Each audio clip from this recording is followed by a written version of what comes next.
अरे मग तिसरा अध्याय अरे पहिला श्लोक. ओके. आत्मशब्द वाच्य. थोडं मोठं कर. हो, करतो करतो मी. करतो. पूर्णच मोठं करतो. शोधत होतो ना. थोडं मोठं कर. हो हो. थोडं घ्या. हा. पुरे. सुरुवातीला नेतो, एक मिनिट. भवेतदुपासकः इति ऐतरेय नाही, संहितायाम्. इथे इथे हे आपलं हे कशाला सोडायचं.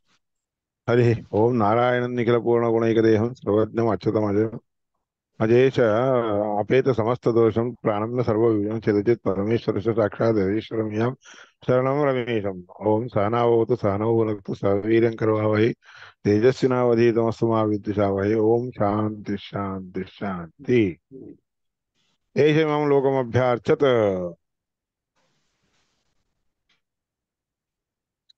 भाष्यामध्ये आकाशगो वासुदेवः पंचमो अत्र अपि उपास्यते. वासुदेव रूपी असणारा आकाशामध्ये राहणारा परमात्मा पाचवा आहे. तर त्याची उपासना करतात. वाहनादि युतो मुक्तो भवेद एतद उपासकः. ह्या आकाशामध्ये असणाऱ्या वासुदेव रूपी परमात्म्याची उपासना केली म्हणजे घरामध्ये पुष्कळसे वाहन इत्यादी राहतात. खायला प्यायला देखील प्रशस्त राहतात आणि मुक्त होतो. तसला म्हणून ऐत्रेय संहितेमध्ये सांगितले. आकाशामध्ये असणाऱ्या वासुदेव रूपी परमात्म्याची उपासना केव्हाही सगळ्यांनी करावी. हे सगळं काही मिळतं. आत्मशब्दाच्च न भूतमात्रमच्चो अत्रोच्यते. इथं आत्म या शब्दाने हे सगळे फक्त भूतच म्हणून नाही घ्यायचं. आकाश म्हणजे पंचमहाभूतामधील असणारा आकाश नाही घ्यायचा. म्हणजे मुख्यार्थम परित्यज्य उपचारार्थ अंगीकर्तो विरोधाभावे. कारण शास्त्र काय सांगते, मुख्य जो अर्थ आहे तो सोडून देऊन अमुख्य असणारा असा म्हणजे अर्थ अंगीकार करावा असं नाही. कारण बाबा काहीतरी विरोध येत असेल तर करावा. विरोध येत नसताना मुख्य अर्थच घ्यावा म्हणून शास्त्र आहे. म्हणून आत्मशब्दाने इथं परमात्माच घ्यायचा. सर्वनामवत्तंच भगवतः श्रुत्यैव उपपादितं पूर्वत्र. ह्याच्या आधी परमात्मा सगळ्या नामांनी युक्त आहे ही गोष्ट सगळ्या श्रुतीने तुम्हाला आधीच उपोपादन करून सांगितलं आहे. हम्म. वपनी रोमकरणावकाश अवकाश प्रदान बीजवर्धनेषु म्हणून धातू आहे. हम्म. वपनी वपनी रोमकरण अवकाश प्रधान बीजवर्धनेषु. वपनम म्हणून हा जो धातू आहे, शब्द आहे, त्यामध्ये वपन म्हणजे काय आहे. वपन शब्दानी रोमकरण आपल्या डोक्यावरचे जे रोम असतात ते सगळे गेलेले असतात ना, ते पुन्हा यावेत वाढावेत म्हणून ते हजामत करतो. वपनी हा धातूचा अर्थ रोम.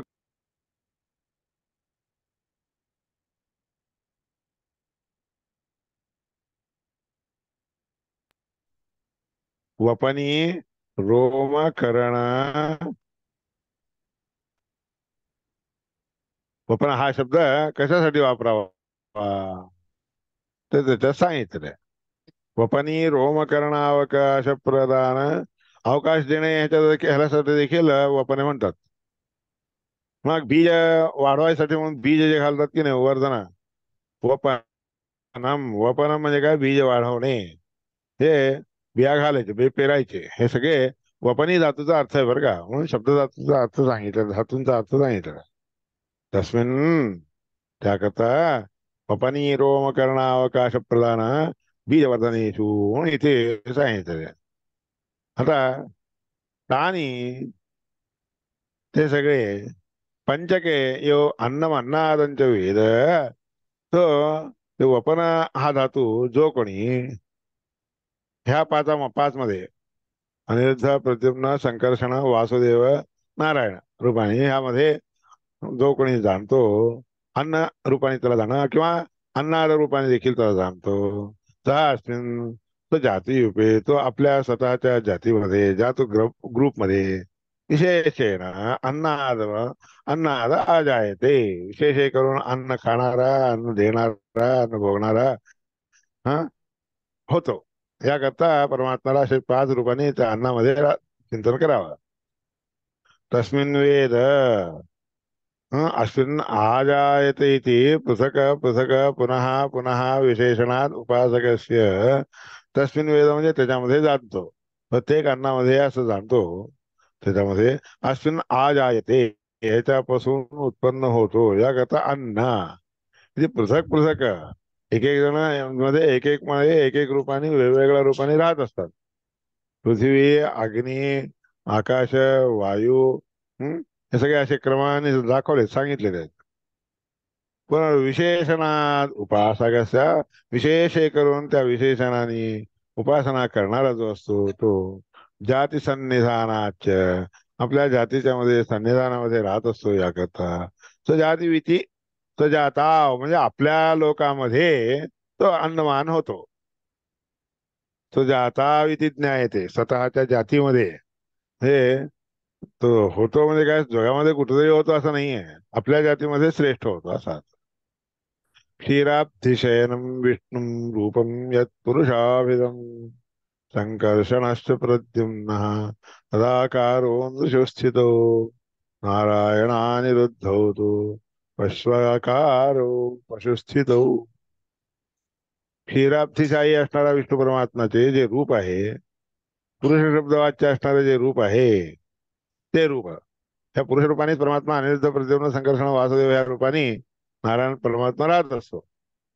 म्हणून तो पुरुष शब्द वाच्य असतो, म्हणून पुरुष सूक्ताने आपण जे परमात्म्याची उपासना करतो, अभिषेक वगैरे घालतो, ते या सगळ्या व्यूहात्मक पंचव्यूहात्मक असणाऱ्या त्या परमात्म्याचं रूप पुरुष रूपाने आहे असं चिंतन करून करतो. अभिधम संकर्षणश्च प्रद्युम्न, संकर्षण प्रद्युम्न तदाकारो अशा रूपाने नृषस्थित, दोघे या दोन्ही रूपाने संकर्षणाने प्रद्युम्न रूपाने प्रत्येक व्यक्तीच्या ठिकाणी नर म्हणजे मनुष्याच्या ठिकाणी राहिलेले आहेत. नारायण आणि अनिरुद्ध हे कसे आहेत? नारायण आणि अनिरुद्ध, संकर्षण प्रद्युम्न कैकी नृषस्थित, नारायण आणि अनिरुद्ध हे दोन्ही पशूंच्या आकारामध्ये, पशूंच्या मध्ये राहतो परमात्मा, असं सतत्वामध्ये सांगितलेलं आहे. म्हणून आपल्यामध्ये संकर्षण प्रद्युम्न रूपी परमात्मा राहत असतो, म्हणून आपण केव्हाही पुरुष सूक्ताने अभिषेक केलेलं तीर्थ घ्यावं. नारायण अनिरुद्ध या रूपाने जे आहे पशूंच्या आकारामध्ये आणि पशुमध्ये राहत असतो, म्हणून पशूंनी काही पुरुष सूक्त सहस्र शीर्षा पुरुष म्हणजे हे पुरुष सूक्त म्हणून अभिषेक घालून ते तीर्थ घ्यावा असं नाही आहे त्यांना, बरं का. त्याकरता नारायण अनिरुद्ध या रूपाने पशूंच्या आकाराने पशुमध्ये राहत असतो, सत्वत्वामध्ये सांगितलेलं. गुणसत्वा गुणवैशेष्याभावेन वाहनादिषु चरणमात्रादधीयचरन्ति, चरणमात्रात् अधीव अधीव चरन्ति इत्यादावेव शब्दः. त्या परमात्म्याचे गुण, विशिष्ट प्रकारचे गुण आहेत, अशा रूपाने वाहनादिकामध्ये चिंतन करावं. विशिष्ट रूपाने परमात्म्याचं स्वरूप आहे असतं बरं का. म्हणून सगळे वाहन वगैरे जे आपण म्हणतो की काय वाहन, हो किती छान आहे त्यांचं वाहन, लवकर गेलं बघा, लवकर आलं बघा, असं म्हणतात की नाही. त्या वाहनामध्ये ते गुण नसतात, ते सगळे विशिष्ट असणारे गुण कोणा कशामध्ये असतात? परमात्म्यामध्ये असतात. म्हणून तसं जाणून घेतलं तर चरणमात्रात अधीव चरंती, चरणामध्ये पायामध्ये देखील, फक्त वाहन नाही, पायामध्ये देखील आधी आश्रय करून राहणारे वाहन असतात. वाहन म्हणजे म्हणून आपण काय म्हणतो, आपल्याला काय म्हणतो, वाहन. वाहन म्हणजे वाहन. बरं का.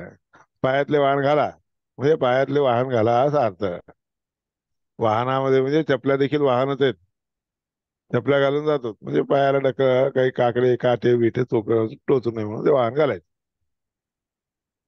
इत्यादी आदी शब्दांनी एवढे सगळे घ्यायचे. वाहन घ्यायचे, त्यानंतर वाहन म्हणजे पायातले चपल्या वगैरे सगळे घ्यायचे, पाय देखील घ्यायचे बरं का, हे सांगितलं आहे. तस्य हे आत्मानम आविस्तारम वेदाः, तस्य य आत्मानं, तस्य ह्या परमात्म्याचं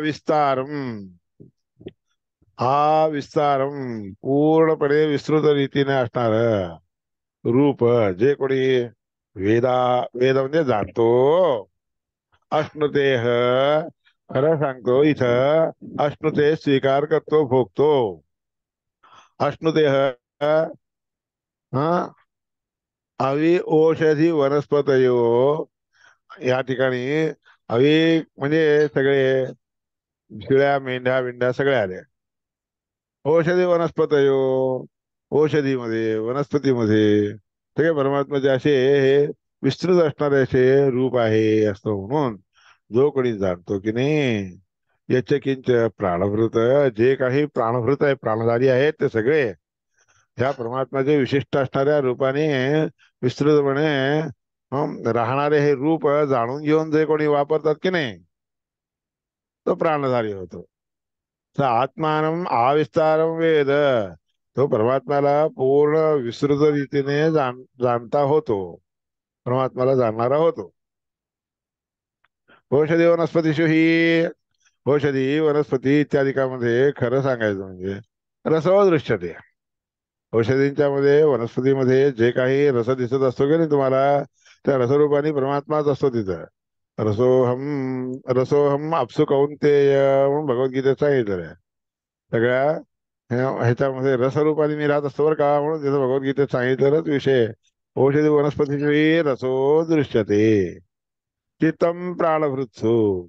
आणि प्राणधारी लोक असतात की नाही, जितके प्राणधारी आहेत की नाही त्यांच्यामध्ये कोणत्या रूपाने राहतो परमात्मा, चित्त रूपाने राहत असतो. वनस्पती रस, वनस्पती इत्यादी काय औषधी वनस्पतींच्या मध्ये रसरूपाने राहतो, प्राणधारी लोकांच्या मध्ये चित्तरूपाने राहतो. प्राणभृत्सु तू एव हा विस्तारा आत्मा, हा म्हणजे प्राणधारी असणाऱ्या लोकांच्या मध्ये खरं म्हणजे विस्तृत रूपाने आत्मा हा राहतो, आत्मस्वरूपाने आत्मरूपाने परमात्मा राहतो. आणि त्यांच्यामध्ये तेषु ही रसोपी दृश्यते, त्यामध्ये देखील रस देखील दिसतो बरं का. म्हणजे प्राणधारी जितके लोक आहेत की नाही त्यांच्यामध्ये देखील रसरूपाने परमात्मा राहतो. रसोहम आपसु कौंतेय म्हणून सांगितलंय ना, त्या पाण्यामध्ये रसरूपाने परमात्मा राहतो. ते औषधी वनस्पतीमध्ये राहत असतं असं एवढंच नाहीये. चित्तामध्ये काही काही प्राणधारी लोकांच्या मध्ये चित्तरूपाने राहतो म्हणून म्हणतात. पण चित्तरूपाने राहून पुन्हा रसरूपाने देखील परमात्मा असतो म्हणून सांगायचं. मग चित्तमितरेषु, आता बाकीच्या जे वनस्पती औषधी किंवा प्राणी असतात त्यांच्यामध्ये चित्त नसतं बरं का. चित्त मात्र पुरुषांच्या मध्येच असतं. पुरुषेत्वेव अविस्तारम आत्मा, पुरुषांच्या मध्ये विस्तृत रूपाने आत्मा परमात्मा राहत असतो. तही प्रज्ञानेन संपन्नतमः, म्हणून पुरुष प्रज्ञानाने पूर्ण रीतीने संपन्न होतो. प्रज्ञान म्हणजे बुद्धी ज्ञान, पशूंच्या सारखी जेवढे ज्ञान असते त्याच्यापेक्षाही जास्त बुद्धी कोणामध्ये असते, अज्ञान पुरुषामध्येच असते. पण पुरुषांचं लोक पशूंच्या पेक्षा जास्त चालतं असा अर्थ. विज्ञातम हे वदती विज्ञातम पश्यती वेद शास्त्रम, जाणलेलीच गोष्ट बोलायला जातो, जाणलेलीच गोष्ट पाहतो. हं काल आधी आदल्या दिवशी झालेलं देखील त्याला जे कळतं ते सगळं त्याच्यामुळेच कळत असतं. हे लोकालोक, लोक फक्त इकडच्या लोकांच्या बद्दलच नाही, लोकालोकामध्ये काय काय आहे, कुठं कुठं कोण कोण असे असतात, कसे असतात काय नाही, ह्याच्याबद्दलचं ज्ञान देखील कोणाला पुरुषांनाच असतं बरं का. म्हणून मर्त्य रूपाने आला असतानाच अमृत प्राप्तीची इच्छा करतात. मर्तेन अमृतम ईप्सती एवं संपन्न, मर्त्य होऊन या ठिकाणी जन्माला येऊन मनुष्य म्हणून जन्माला आल्यानंतरच मरणरहित असणारे असे लोक आपल्याला मिळावं म्हणून मर्त्य लोकच प्राप्त प्रयत्न करतात. पशु लोक जप तप पूजा अनुष्ठान वगैरे करत आपल्याला अमर्त्य लोक मिळावा म्हणून कधी करत नसतात पशु पक्षी वगैरे. मर्तेन अमृतम ईप्सती, मर्त्य होऊनच अमृताची अपेक्षा करत असतो, त्याच्यानेच संपन्न होतो तो. असं रे आता इतरेषां पशूनां, आता ह्यापुढे दुसरे जे पशु असतात की नाही, अशना पिपासे एव अभिविज्ञानम, खाणं पिणं ह्याच्याबद्दल मात्र त्यांना कळत असतं. केव्हा खावं, किती खावं, काय नाही, एवढं ज्ञान त्या पशूंना वगैरे असतं बरं का. ते कधी मला मोक्ष मिळावा म्हणून अशी भावना त्यांच्यामध्ये कधी येत नसते पशूंना. खायला बरोबर मिळावं, प्यायला बरोबर मिळावं, खायची वेळ आली म्हणलं की खायच्या वेळेस मग पशु वगैरे काय करतात, वरडतात. मग त्यांना हे पाणी लागलं, तहान लागली म्हणलं की वरडतात. मग आपण पाणी नेऊन ठेवतो, मग खाऊ घालतो. म्हणून असं इतरेषां पशूनां अशना पिपासे एव अभिविद्यान. अशना आणि पिपासा ह्याच्याबद्दलच ज्ञान असते त्यांना. न विज्ञातम वदंती. म्हणून ते लोक जाणलेली जी गोष्ट आहे पूर्ण रीतीने जाणून घेऊन बोलतात असं नसते पशु लोक. न विज्ञातम पश्यंती. विज्ञात झालेली गोष्ट बोलत नाही, विज्ञात झालेली गोष्ट पाहत नसतात. न विदुः. स्वस्थ त्यांना काय काल काय केलं वगैरे देखील त्यांना कळत नसते. तर लोकालोक त्यांना लोकालोकाचं ज्ञान देखील नसते बरं का. तर एतावंत होती ते एवढ्याच मर्यादेपर्यंत असतात. यथा प्राज्ञम ही संभवा. म्हणून प्रज्ञाला अनुसरून ज्ञानाला अनुसरून सगळ्या लोकांची सृष्टी होत असती आहे असं समजून घ्यावं. म्हणून हे दुसऱ्या विषयाचा अभिप्राय दिलेला आहे. आविर्भावम तारतम्यात यो वेद परमात्मनः. या तारतम्याला अनुसरून जो कोणी परमात्म्याचे आविर्भाव म्हणजे अवतार जाणून घेतो की नाही, तर तस्य एव विशेषेण प्रीतियोगात भविष्यती. तो विशेष करून त्याच्यावर प्रेम त्याला उत्पन्न होतं परमात्म्याला, आणि त्याप्रमाणे विशिष्टता प्राप्त होती आणून देत असतो. स्थावर असो जंगम असो कोणतंही असू दे. स्थावरम जंगमम चैव भूयस्तेन अश्नुते हरिही. स्थावर पदार्थ जंगम पदार्थ हे सगळे अधिक रीतीने परमात्मा स्वीकार करतो, आणि त्या लोकांना सगळ्यांना जो जाणणारा असतो की नाही त्या लोकांना देतो परमात्मा, आणि ते स्वीकार करतात. आविर्भूतस्तेषु सदा सम्यक् स्वात्मानमेव च. त्यांच्यामध्ये परमात्मा येऊन आविर्भूत होतो, आणि आणि स्वतःला जाणून स्वतःची जाणीव त्यांना देतो. ते तारतम्याप्रमाणे होत असते. मला जेवढं झालं तेवढं तुम्हाला हवं असं काही नाही आहे. तारतम्याने होत असते. तारतम्यात सन्निहितम. तारतम्याला अनुसरून परमात्मा सगळीकडे सन्निहित असतो, सन्निधान करून राहत असतो. सर्व प्राण्यांच्या ठिकाणी देखील परमात्मा असतोच आहे. सर्व भूतेषु केशव. सर्व प्राण्यांच्या मध्ये देखील केशवरूपी परमात्मा राहतच असतो. चेत वेत्येक एव विष्णू यद विशेषावेशनं सदा. ही गोष्ट एकाच रूपाने परमात्मा विष्णू परमात्म्याच्या मध्ये असतात असं विशेष करून परमात्म्याचा आवेश सगळ्यांच्या मध्ये असतो. म्हणून ही जाणून घेणारा जो असतो की नाही, जंगमेषु च वृक्षेषु स्थावर रूपी असणारे जे झाडं असतात त्यांच्यामध्ये नैव तादृक शिलादिषु. म्हणजे झाडांच्या मध्ये ज्या रीतीने राहत असतो की नाही त्या रीतीने दगडांच्या मध्ये राहतो असं समजून घ्यायचं नाही. म्हणून तारतम्याने म्हणून सांगायचं अर्थ काय. हम्म ज्या ठिकाणी तसा असतो त्याप्रमाणे त्याला जाणून घ्यावं. दुसरीकडे असल्यासारखाच तिथेही राहतो असं समजून घेऊ नका. तारतम्य असं निहितम सर्वभूतेषु केशवः म्हणून सांगितलेला अभिप्राय स्पष्ट करून दिलेला आहे इथं. जंगमेषु च वृक्षेषु नैव तादृक् शिलादिश. जंगमामध्ये वृक्षामध्ये जसा असतो त्याप्रमाणे शिलादिकामध्ये राहतो असं समजू नका. तस्मात वृक्षादिषु रसचित्तम. म्हणूनच वृक्ष इत्यादिकामध्ये रस म्हणजे चित्त आहे त्याचं. त्याच्यामध्ये जो रस असतो की नाही तोच त्यांचं चित्त. आपल्यामध्ये कसं चित्त असतं त्याप्रमाणे झाडादिकांच्या मध्ये देखील चित्त रूपाने रस रसरूपाने चित्त या नावाने राहत असतो. चलनवत सुच दृश्यते. ज्याला चलन गती असते की नाही त्याच्यामध्ये देखील दिसतो तो. दृश्यते न शिलाद्येषु सन्निधिर्नहि तादृशी. वृक्षादिकामध्ये असणारी कशी जी परमात्म्याची स्थिती आहे की नाही, परमात्मा कसा राहत असतो की नाही तसं शिलादिकांच्या मध्ये जसं राहतो म्हणून असं नसतं बरं का. सन्निधान नाही तादृशी. त्यांच्यामधली कशी सन्निधान त्याच्यामध्ये कसं सन्निधान असतंय तसं नसतंय त्यांच्यामध्ये. शिलादिकांच्या मध्ये राहणारा परमात्मा भार दार्ढ्यादि कारण जडपणा दृढ घट्टपणा इत्यादी रूपाने तिथं राहत असतो. म्हणजे जड होतो. वस्तू जड ही त्याच्यापेक्षा ही वस्तू जड आहे, त्याच्यापेक्षा ही दृढ आहे, घट्ट आहे इत्यादी रूपाने दिसून येत होतो. तिथं काही नसतं असं नाही आहे. म्हणजे शिलादिकांच्या मध्ये देखील असतो, पण वृक्षादिकांच्या मध्ये राहणारं जे स्वरूप आहे की नाही, रसादी रूपाचे स्वरूप, तेच त्यांच्या चित्त जसं असते तसं शिलादिकामध्ये नसतो. शिलाद्येषु स्थितो विष्णू भारदार्ढ्यादि कारणम. भार किंवा दृढता हे दाखवून देण्यासाठी पण परमात्मा राहतो.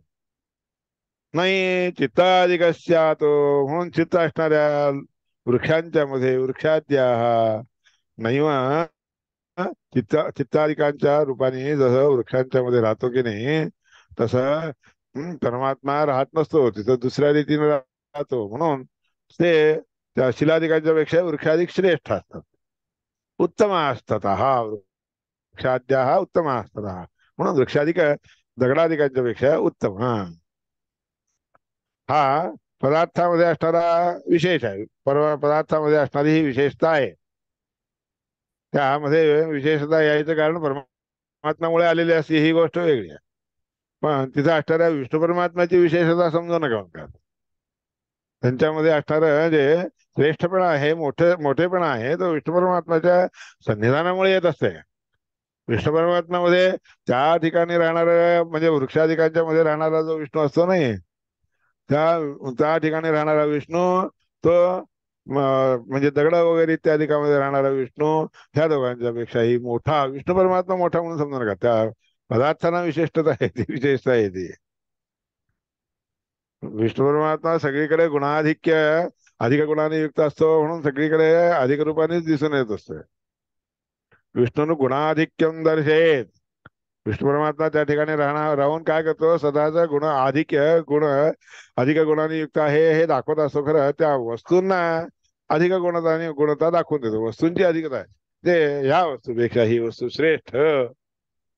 आता साधे दगड असतात, त्या साधे दगड जे असतात त्याच्यापेक्षा ही शालिग्राम शिला ही विशेष असते.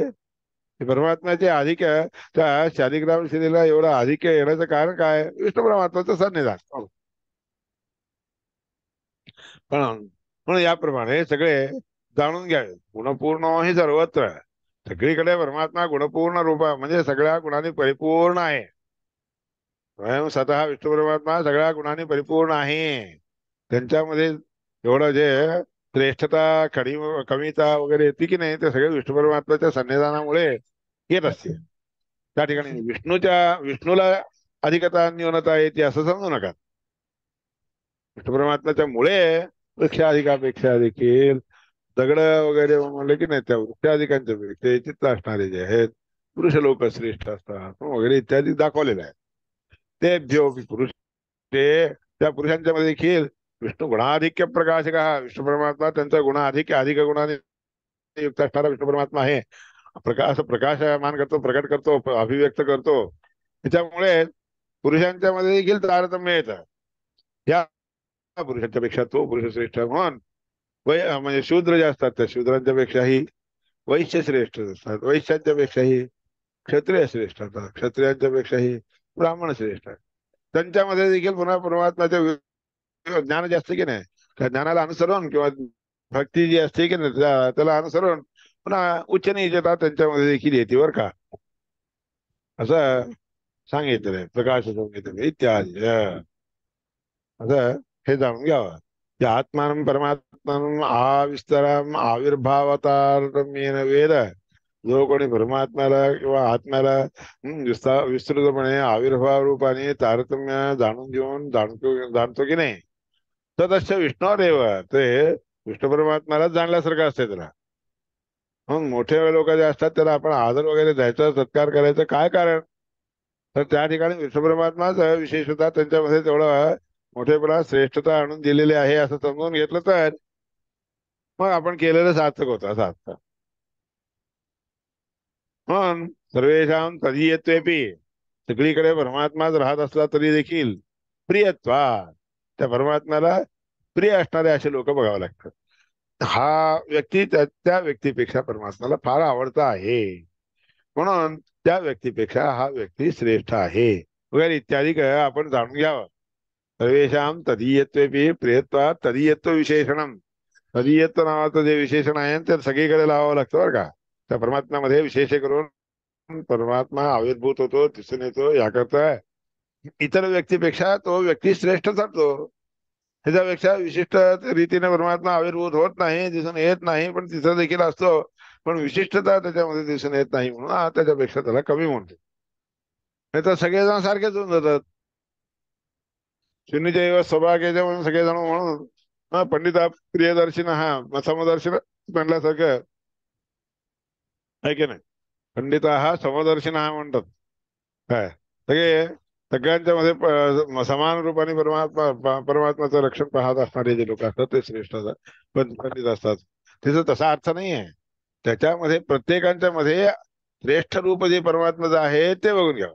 आता सगळ्या पशूंच्या पेक्षा गाय श्रेष्ठ, बैल श्रेष्ठ, बैलापेक्षा गाय श्रेष्ठ, गायीमध्ये पुन्हा अजून विशेष करून अमकी गाय तमकी गाय वगैरे असते की नाही, त्या सगळ्या गायीमध्ये देशी गाय श्रेष्ठ वगैरे असं विशिष्टता जे आहे की नाही त्यांच्यामध्ये तदीयत्व रूपाने परमात्मा त्यामध्ये विशेष करून हा आपली आपुलकेपणाने त्यांना स्वीकार करतो म्हणून त्याला फार प्रिय असणारे असतात म्हणून त्याकरता ते विशेषण परमात्म्याचे विशेषण परमात्म्याने त्यांना दिले देव हा त्याला विशेषण आहे.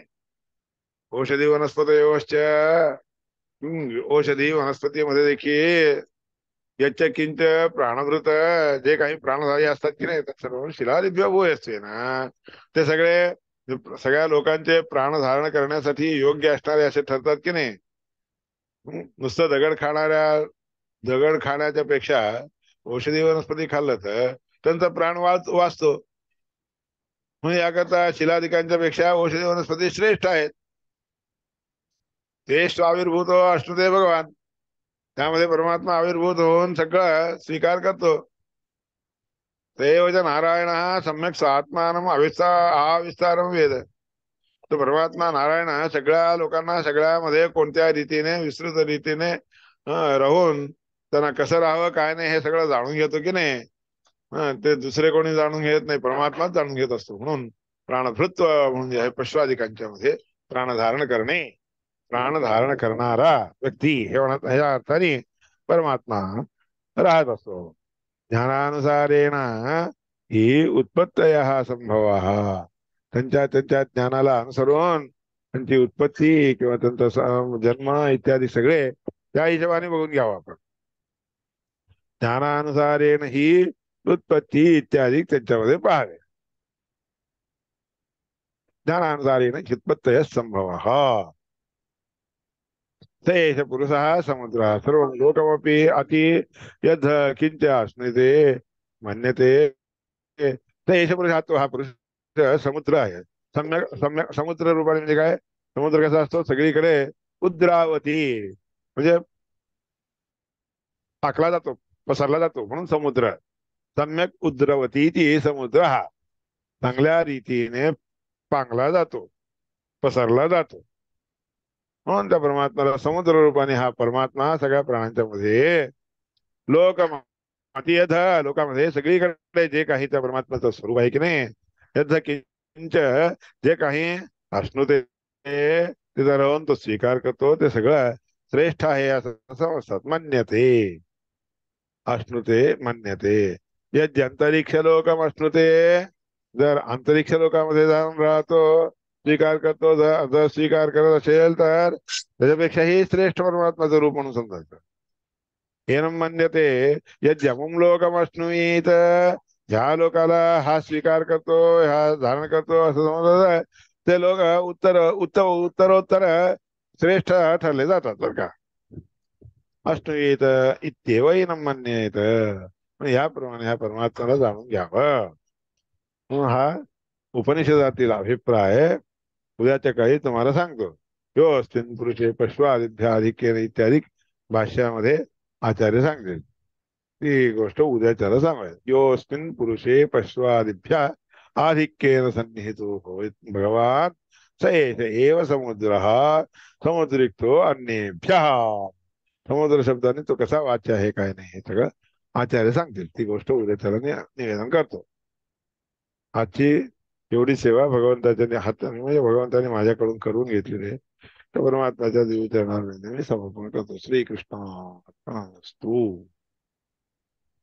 हरे हरे हरे श्रीकृष्ण अर्पणमस्तु.